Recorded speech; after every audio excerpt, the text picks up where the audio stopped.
Radhe Radhe everyone, आप सभी को देवउठनी एकादशी की बहुत बहुत बधाइयाँ। फ्रेंड्स, देवउठनी एकादशी के दिन तुलसी जी का विवाह कराया जाता है। आज की वीडियो में हम जानेंगे कि बहुत कम सामग्री के साथ बिना पंडित जी को बुलाए हम स्वयं अपने घर में तुलसी जी का विवाह कैसे करा सकते हैं। कि तुलसी जी का विवाह देवउठनी एकादशी के दिन किया जाता है। देवउठनी एकादशी से और पूर्णिमा तक कभी भी आप तुलसी जी का विवाह कर सकते हैं। ज्यादातर लोग देवउठनी एकादशी के दिन ही विवाह संपन्न कराते हैं। तो देवउठनी एकादशी के दिन शाम के समय देव उठाने के बाद हमें तुलसी जी का विवाह करना है। तो शाम को हम क्या करेंगे, जो तुलसी जी का गमला है वहां पर हम थोड़ी साफ सफाई करेंगे। अपनी तुलसी जी को अच्छे से हम सजा लेंगे। आप यहाँ पर रंगोली बना सकते हैं, चौक पूर सकते हैं, और अगर ऐसा कुछ आपको नहीं आता है तो आप स्वास्तिक बना लीजिए। तो मैंने यहाँ पर स्वास्तिक बना लिया है। और देखिए, स्वास्तिक के रूप में हम गणेश जी का भी पूजन कर लेते हैं। तो यहाँ पर स्वास्तिक बना लेंगे। फिर सबसे पहले देसी घी का दीपक जलाना है। उसके बाद हाथ जोड़ के संकल्प करेंगे, हे तुलसी मैया, आज मैं आपका विवाह संपन्न करा रही हूँ।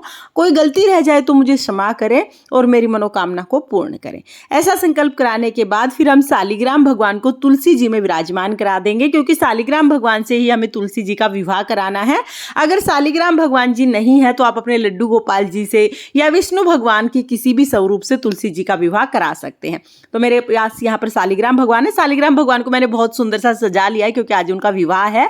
शालिग्राम भगवान को आसन देके हमने तुलसी के गमले में ही विराजमान कर दिया है। इसके बाद शादी में जब रस्में शुरू होती है तो सबसे पहले हल्दी चढ़ाई जाती है। तो यहाँ पर हम तुलसी जी को हल्दी चढ़ाएंगे।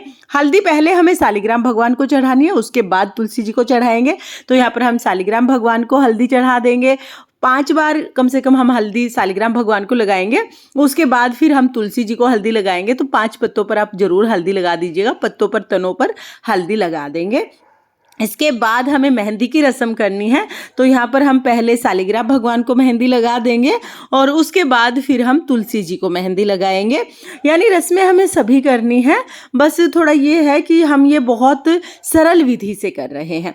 तो यहाँ पर हमने हल्दी मेहंदी कर दिया। उसके बाद फिर हम रोली से तिलक लगाएंगे। तो पहले हम शालिग्राम भगवान को, फिर तुलसी जी को रोली से तिलक लगा देंगे। और एकादशी का दिन है, एकादशी के दिन चावल का उपयोग नहीं किया जाता है।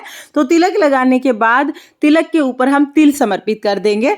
तो यहाँ पर हमें तिल लेने हैं। तिल हम पहले शालिग्राम भगवान को चढ़ा देंगे, फिर तुलसी जी को चढ़ा देंगे। और थोड़े से तिल आप दिए में भी जरूर डालना, क्योंकि शास्त्रों के अनुसार जितने तिल चटकते हैं उतने हमारे पाप नष्ट होते हैं। उसके बाद फिर हम शालिग्राम भगवान को वस्त्र की भावना से जनेऊ चढ़ा देंगे और साथ में कलावा भी चढ़ाएंगे। अगर आपके पास जनेऊ नहीं है तो आप सिर्फ कलावा भी चढ़ा सकते हैं। एकादशी के दिन अगर आप तुलसी जी का विवाह संपन्न करा रहे हैं तो तुलसी जी को नई चुनरी जरूर उड़ाइएगा। अब हम शालिग्राम भगवान और तुलसी जी को फूलों की माला पहनाएंगे। मेरे पास माला नहीं थी तो मैंने फूल समर्पित कर दिए हैं। अगर आप विवाह कर रहे हैं तो आप माला जरूर चढ़ा दीजिएगा।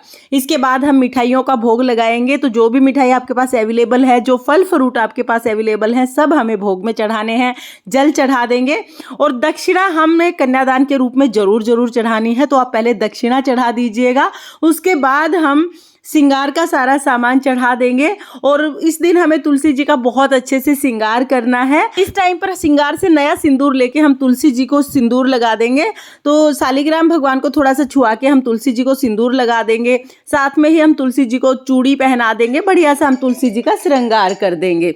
हम अपने हाथों में थोड़े तिल लेंगे और संकल्प करेंगे कि आज हम तुलसी जी का विवाह संपन्न करा रहे हैं और अपनी तुलसी जी हम शालिग्राम भगवान को समर्पित कर रहे हैं। इस तरह से कन्यादान का भाव करेंगे और फिर हम जो तिल है वो शालिग्राम भगवान को समर्पित कर देंगे। बाद हम तुलसी जी के फेरे कराते हैं। तो फेरे कराने के लिए आप अपने हाथ में नारियल लेके और 7 बार तुलसी जी की परिक्रमा कर सकते हैं। अगर आपके घर में कोई पुरुष है तो पुरुष शालिग्राम भगवान को उठा लेते हैं और आप तुलसी जी को, तो आप इस चौकी की 7 फेरी लगा सकते हैं। कोई नहीं है तो आप अपने हाथ में नारियल ले लीजिए और 7 फेरी आप तुलसी जी की लगा दीजिएगा। इस तरह से फेरे संपन्न हो जाएंगे। अगर आपने व्रत किया है तो हम तुलसी विवाह की व्रत कथा सुन लेंगे। अगर आपने व्रत नहीं किया है तो इस पार्ट को आप स्किप कर सकते हैं। तो यहाँ पर बहुत प्रेम पूर्वक हम तुलसी जी के विवाह की कथा सुनेंगे। कथा का लिंक आपको डिस्क्रिप्शन में मिल जाएगा। कथा सुनने के बाद फिर हम बहुत ही प्रेम पूर्वक यहाँ पर आरती करेंगे। तो पहले हम शालिग्राम भगवान की आरती करेंगे, यानी महा आरती हम कर लेते हैं, फिर हम तुलसी जी की आरती करेंगे। प्रेम पूर्वक आरती उतारने के बाद हाथ जोड़कर तुलसी जी से शालिग्राम भगवान से पूजा में रही कमियों के लिए क्षमा याचना करेंगे और अपनी मनोकामनाओं को पूर्ण करने के लिए प्रार्थना करेंगे। के साथ ही आप यहाँ पर तुलसी जी के लिए बर्तन चढ़ा सकते हैं, कपड़े चढ़ा सकते हैं, आप चाहे सोने चांदी के जेवर भी चढ़ा सकते हैं। जितनी चीजें आप दान करना चाहें वो सारी चीजें हम यहाँ पर चढ़ा देंगे। और जब हम विवाह संपन्न करा लेंगे उसके बाद जो भोग प्रसाद है वो तो हम सब लोगों में बांट देंगे, और बाकी जो भी सामान हमने चढ़ाया है, जैसे आपने श्रृंगार का सामान चढ़ाया है, साड़ी चढ़ाई है, बर्तन चढ़ाए हैं, या जो भी सामान चढ़ाया वो सभी हमें दान करना होता है।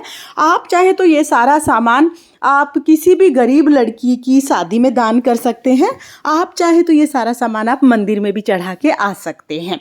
तो ये सारा सामान हमें दान कर देना होता है। आपके घर के आसपास किसी गरीब लड़की की शादी है तो आप ये सारा सामान उसी दिन शादी में कन्यादान में पहुंचा सकते हैं, या फिर आप पूर्णिमा तक कभी भी ये सारा सामान दान कर सकते हैं। मेन है कि ये सामान हमें अपने पास नहीं रखना, इस सामान को दान कर देना है। तो फ्रेंड्स, इस तरह से बहुत सरल तरीके से घर पर ही आप तुलसी जी का विवाह संपन्न करा सकते हैं। तुलसी विवाह कराने का बहुत ज़्यादा महत्व होता है। लड़की के कन्यादान के समतुल्य फल प्राप्त होता है तुलसी विवाह से। तो जीवन में एक बार तुलसी विवाह सबको जरूर कराना चाहिए। लेकिन बहुत से लोग सिर्फ इसलिए तुलसी विवाह नहीं कराते कि बहुत ज़्यादा सामान चाहिए होता है जो उनके बजट में नहीं होता है। तो आप कम बजट में भी तुलसी जी का विवाह करा सकते हैं। आपके भाव ज़्यादा महत्वपूर्ण होते हैं, तो शुद्ध भाव से आप तुलसी जी का विवाह कराइए। सामग्री कम हो ज़्यादा हो कोई फर्क नहीं पड़ता। आपको तुलसी जी के विवाह की सरल विधि कैसी लगी कमेंट करके ज़रूर बताना। और अगर ये वीडियो आपको पसंद आया हो, वीडियो आपके लिए थोड़ा बहुत भी यूजफुल हो, तो प्लीज़ वीडियो को लाइक कर देना और चैनल को सब्सक्राइब कर लेना। राधे राधे।